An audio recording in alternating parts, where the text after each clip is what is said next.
Today is Friday, May 8th, 2026. This is Quick Start from CBN News. I'm Dan Andros. A Finnish lawmaker is still in court after a long battle over a viral Christian post. We'll have that top story and more on today's podcast. We're bringing news from a Christian perspective. Don't forget to subscribe and leave a rating. You can email us as well, quickstartpodcast@cbn.org. Glad you're here with us, getting through the news of the day. We're here each and every weekday, bright and early, doing just that. With me today, CBN's Billy Hallowell, Trey Goins-Phillips. On the Focus story, a new movie is set to tell the powerful story of Christian missionaries who boldly carried the gospel message into China. Yeah, we're going to be talking about the movie Hudson and Maria that'll be filming very, very soon. So we'll break that down. All right, and coming up on the main thing, I talked to Chuck Holton. Has a great book out on red teams, how we can enliven churches and the presence of the church in America. That's all coming up on the podcast. First, I want to tell you about our sponsor, Christian Solidarity International. And there is a lot going on the Christian persecution front. It just seems like there's never a day goes by where there's not a headline. I'm going to tell you about one in just a minute in the news with India's government, as they are creating a law here that could become a powerful new tool to target Christian ministries and nonprofits. Now you're talking a place like India, where the Christians there are targeted by these radical Hindus. It's a really, really crazy situation there in India. And that's just one of the places this is going on. It's happening all around the globe. And CSI is working on the ground in places like that, and Nigeria and China and others. As they walk alongside those Christians, they provide immediate support and then long-term support as well. And if you want to make a difference and stand with your brothers and sisters in Christ, you can do so alongside Christian Solidarity International at csi-usa.org/quickstart.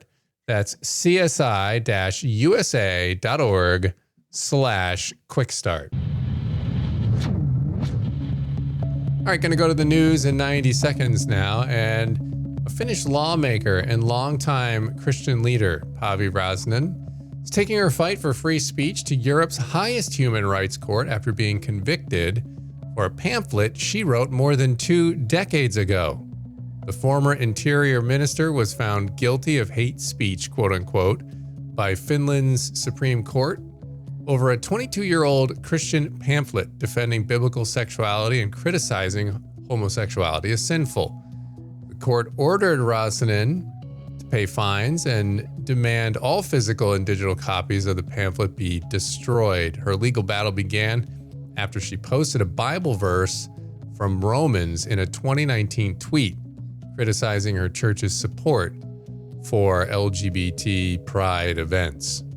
And India's government's facing some backlash over a proposed new law critics say could become a new tool to target Christian ministries and nonprofits. The changes would expand government control over organizations that receive foreign funding, including churches, schools, orphanages, and so on. Religious freedom advocates warn authorities could seize, manage, or even sell off assets if an NGO loses its license. You can see that full report over on cbnnews.com from George Thomas. And you can check out more stories over there as well, as we're covering all the news of the day there from a Christian perspective. And I know, guys, we've covered a lot of these persecution stories in India. I know we've covered this Finnish lawmaker's story, Päivi Räsänen, many, many times.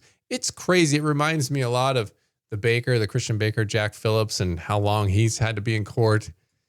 These cases just seem like they never end. That case is particularly problematic because it involves sending a tweet, right? I mean, if when you're putting people, you can argue over the cake stuff, which, I think is terrible. But when you're talking about people actually just giving speech out that you don't like and you're punishing them, that's a whole other level. So hers is completely wild. And I'm very curious to see where that goes, because she doesn't have a lot more places to go. She can go to the European Court of Appeals, I believe, Human Rights Commission. I forget the court in Europe. And after that, it's sort of like, oh no. And if that stands, it's going to send a message to the rest of Europe and to America. So it's pretty wild to watch. This case, I think in particular, just highlights the fact that while we have a lot of these kinds of discrimination cases here at home, we at least have the benefit of a constitution that, at least so far in the justice system, the court system, ultimately, even if it does take, like you were saying, Dan, years, usually it ends up on the side of free speech and the side of the Christian or the conservative person that's been caught up in some sort of legal battle. But for Pavi, it's a much different story. And I think it certainly is going to send shockwaves throughout Europe that, if we're not careful, we could find ourselves in the United States in the same position. Because while we do have those constitutional protections, there are those who want to get rid of those constitutional protections. Yeah, absolutely. And as we've talked about many times, they're constantly pushing against those, hoping to find a crack in the system. All right, we are going to go to the focus story now. And as Billy mentioned there a moment ago, a new movie is set to tell the really powerful story of some Christian missionaries who were looking to carry the gospel message into China. So tell me about this one. Yeah, this is a really interesting story. This is from director Matt Michelatos, and he recently spoke with CBN News about this story. He wrote the script. It's called Hudson and Maria. Really a remarkable story about these legendary missionaries, Hudson and Maria Taylor. They were a husband and wife duo who actually carried the gospel into China in the 1800s. The film will be set during the Opium Wars of the 19th century, and it follows their true story. He was an English missionary. He rejected colonial norms and really did something different at the time for missionaries. They adopted the Chinese language, they adopted customs and dress, and really wanted to share God's love with inland China. And so then he met Maria, they got married, and she was alongside him. They also had a loyal Chinese friend, and the three of them worked to do incredible things in China, bringing the gospel there at a very difficult time. According to the film, a synopsis, together they endured hardship and built deep bonds, telling a powerful story of faith, sacrifice, and cross-cultural connection. There aren't a lot of movies about missionaries, so it's pretty interesting to sort of see this one unfold. And it's from Burns & Co. Entertainment. They are also doing the Jimmy Stewart movie that's coming out later this year. And so they're really diving into some interesting content. Why do you think this story is relevant in today? I mean, because this happened a while ago. So why is it relevant now? Yeah, I mean, look, Hudson Maria tells the Taylors' story about their faith, their sacrifice, their passion. These are all important, timeless, stories, right, that can still inspire us. But it's also important to look back because Hudson was the father of modern missions, Protestant missions in particular. He was one of the first people to be like, hey, why are we going to places like China and expecting them to convert to our culture before they convert to Christ? And so that's why they adopted Chinese clothing, and they basically stepped into their culture to try to help them understand the gospel instead of forcing them into their culture first. So really kind of a first. And so there's some big lessons there, but there was also a lot of unrest and uncertainty at the time, just like there is today. The Bible tells us there's nothing new under the sun, and that is the case. And so there was a lot of that struggle going on at that time there. And so really, also, these were young missionaries. I believe he was 21 years old when they started going to China, Hudson. So just a pretty wild story of life change and what young believers are willing to do, at a difficult time. You got a lot of young people coming to faith right now. And so watching these young people in the 1800s risk everything and sacrifice their lives and, what they wanted to do in their lives to go to China is a pretty cool and inspirational story. Yeah, and it sure is. And so where can people go to find more info on this one? People can go to hudsonandmaria.com and they can get updates there. It's going to go into production this summer. So they're just starting to talk about this and I think really rally the faith community around it. Yeah, what you said, Billy, about these stories being timeless is so true. I mean, we have a book for the kids that we used to read many, many times, and it just is this big, thick book of just nonstop different missionary stories from over time. And some of them were from 100 years ago. Some of them were from 10 years ago. And they're all really so good, and they're convicting to read these situations and to see how people went and to share the gospel. And you don't have to go to halfway across the earth to go share the gospel and to be a missionary. You can do that right in your own community. Yeah, for sure. I think this story is super encouraging. One funny thing that I've just happened to think of when I was first reading your story on faithwire.com, Billy, and then hearing you talk about it now is so many people on the left, I think, would just say, what is this cultural appropriation? I can't believe that they're going over and dressing like and adopting the Chinese culture. But really that's exactly what you should be doing, right? If you want to endear people to sharing the hope of the gospel, the hope of Jesus Christ with them, you need to create trust and establish a shared respect for the culture that you're trying to integrate yourself into. I think that's a beautiful thing that is unfortunately lost on us culturally, I think, right now in the United States. But more importantly, it's awesome to see not only the fact that they were effective missionaries, the Taylors, but that they laid the groundwork and a blueprint for what has been a model for effective ministry since then. So seeing how God used them is beautiful, because I'm sure at the time they didn't know that they were creating a blueprint that was going to be the model that created the atmosphere to lead so many others to Christ. But God certainly has been using them, and that's awesome. Yeah, it really is. And if you want to read that whole story, like Trey said, go over to faithwire.com and check it out. Now, appreciate that one, Billy. And we are going to go to the main thing now. And, technology and social media, when it sort of really hit the scene, promised that we would be more connected. And it seemed now, some couple decades later, it seems like maybe it's had in a lot of ways the exact opposite result. People are more isolated on their own islands and disconnected. People barely know their neighbors these days. And as a result, we got a lot of different crises unfolding at the same time. Mental health crises, loneliness crises, these sorts of things. And so how does the church combat this problem and increase their presence in local communities? Well, Chuck Holton has some really good ideas on that. He's got a new book out on it, Red Teams. I talked to him about it. Check out that conversation for today's main thing. All right, so tell me, it's called Red Team. So what is a red team? Well, red teaming is a military concept where you get some of your own guys and send them out and have them probe your perimeter to try to find weak points. So don't wait for the enemy to do it. You go do it yourself, and then you'll know where you need to strengthen. So I just kind of adapted that idea to the concept of men's ministry, because, I've been writing and speaking to men's groups for decades now. And one of the things I've noticed is that in America, a lot of men's ministries really look like they were designed by women.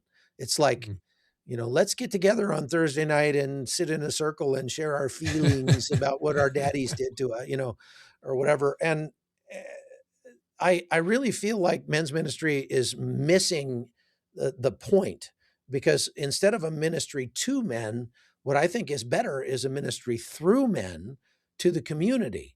And if you do it that way, you're actually ministering to the men in the process, but it's not so introspective. You're not just navel gazing. You're out there actually helping people who need help. And then, like you mentioned, I go to these war zones and disaster areas all around the world, and I see how thin the veneer of civilization is over America. And I think most people don't see that, because they don't go see what happens when that veneer breaks. And I just feel like the church could be much more relevant in our communities today if we would make a point of being the place that people look to first when everything goes wrong. Right now, our country, most people, if something, if there's a fire, flood, earthquake, whatever, hurricane, the first place they look is FEMA. They want to look to the federal government. And we know from many of the hurricanes I've covered personally that it takes FEMA weeks to show up and actually get their act together and actually do anything.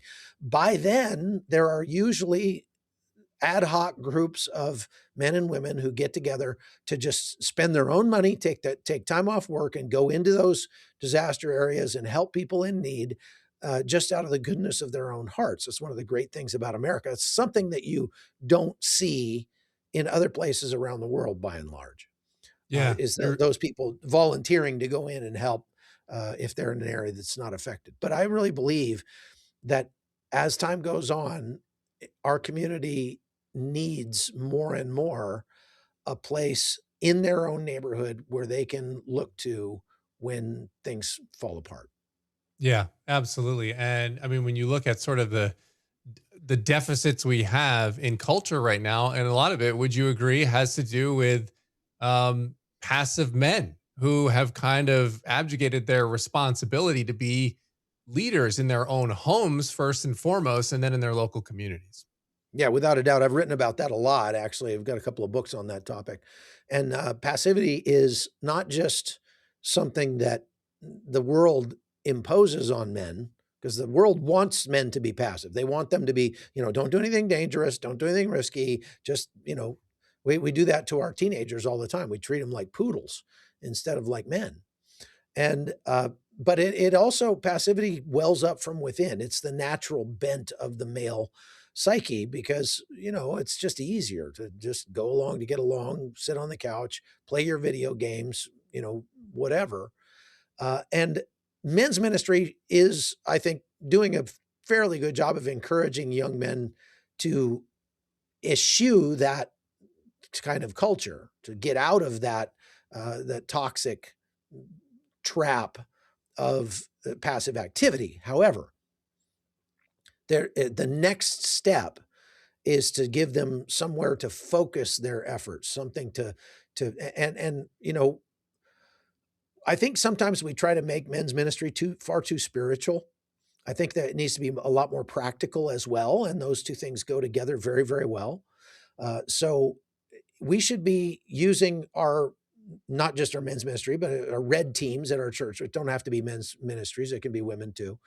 But we should use our red teams as a place to train people to become more useful, especially in a crisis. And so, there are a lot of skills that, again, we just leave to the government, we leave to the professionals now, but the professionals are not often around when they're needed. So everything from how to tie a tourniquet or stop the bleed, how to, defend yourself. There's all sorts of things.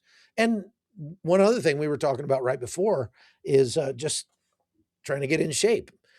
I don't notice when I go into churches a lot of obvious drug addicts and people. Maybe we should be there. Maybe there's something wrong that we don't have more of those people coming to our church. But and so, the sin of larceny, the sin of, all those kinds of sins are not real apparent. But what I do see is the sin of gluttony. And we are in worse physical condition now than any other time in American history. A lot of that has to do with marketing, just things being pushed on us that are not good for us. But the bottom line is, as men, if iron sharpens iron, then we should be trying to sharpen each other, not just spiritually, but in every way. So it's like, hey, buddy, let's, why don't we get together Saturday and go for a hike?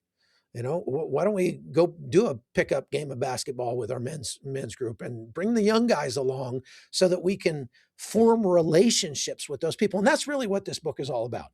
The book is about how do we form and foster relationships in our communities, not just within our churches, but as a church within our communities. So is there somebody in your church who has a relationship with the police chief? Is there somebody in your church that has a relationship with the head of the local hospital?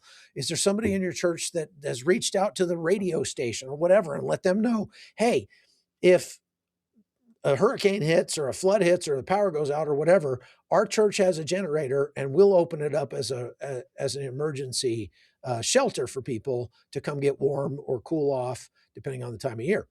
Yes. Now, so just to ask a question here. So when you're talking about these red teams and these being ready to, assist and lead in all these different areas, you're not talking just about like societal meltdown if, our supply lines are all fall. I mean, it would apply to that too, but you're talking about these everyday scenarios, when a storm comes through and all the trees have fallen down, right? And all the power's out and the roads are blocked and all that kind of stuff. Not even just that, really, Dan.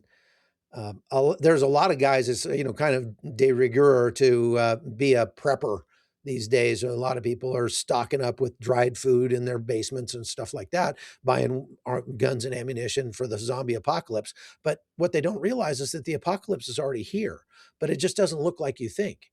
The apocalypse is the elderly man that's living 2 doors down from your church, whose wife died 3 years ago, and he hasn't had a visitor since, he's just wallowing in his own depression and loneliness.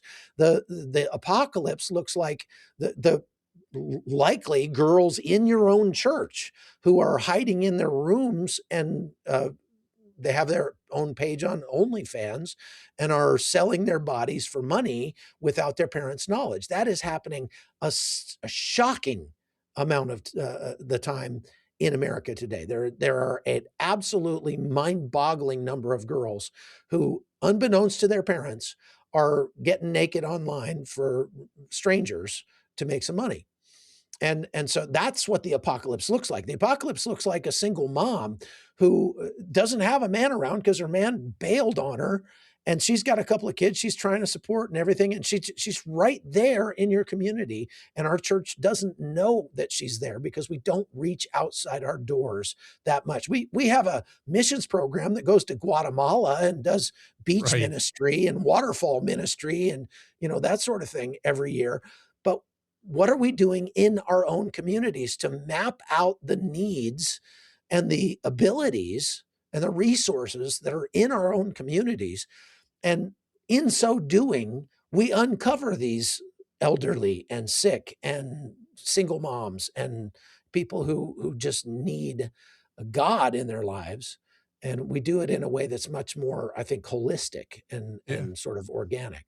Yeah. And not only that, and just of the actual tangible thing of just helping someone and showing the love of Christ in that way. But that's how you promote the church as well. That's how you share and spread the gospel, because of course you share the gospel at any time, but when you pair it with helping someone in need and they understand why you're there and what the driving force is behind why you're there, that adds a lot of credibility to the gospel message.